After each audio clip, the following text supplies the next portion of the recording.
Songwriting is the backbone, the absolute foundation of the music industry and of people's lives. If it inspires people, it can be a catchphrase, it can be a title, anything that gets into people's hearts. That's the most important art form of all, and people don't realise it.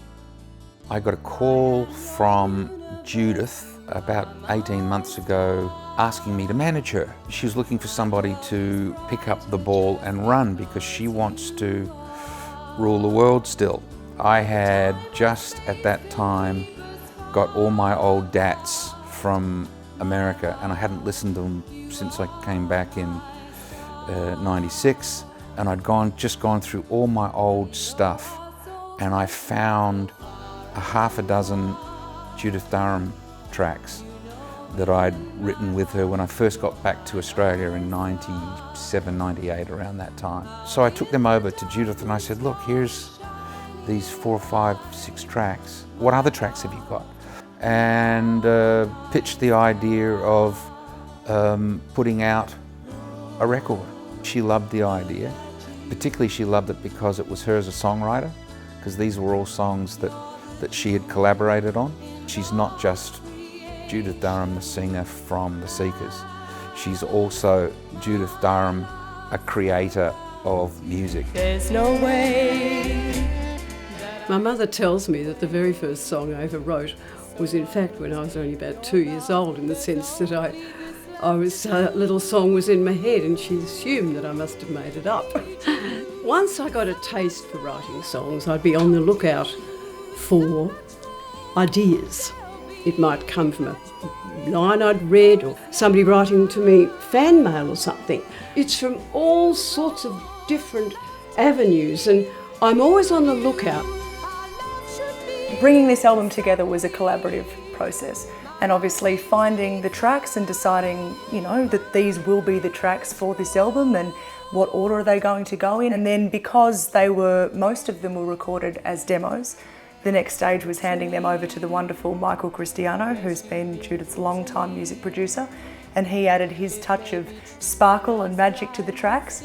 The tracks that made it on to So Much More were recorded over different periods of time, and they were all demos. This is the interesting thing about this record. At no point, I think, did Judith or her songwriter think that they were going to be finished product. But as you can tell from listening to this album, is Judith's demo vocals are incredible. So it's a great testament to her talent, her gift, that these vocals that she thought were just guide vocals, were not going to be final vocals, are the ones. Take me back. So let's fast forward to today, trying to collate all this material and making it come together into an album. I had no multi-tracks, I had no CDs, I had nothing to work from apart from that. So it was a lot of work pulling it all together, because I had to send emails around the world to different writers to see if they had the original versions and the masters. And then of course it was a process of making them all sound some coherency about it. When you have a listen to it, it feels like it's an album.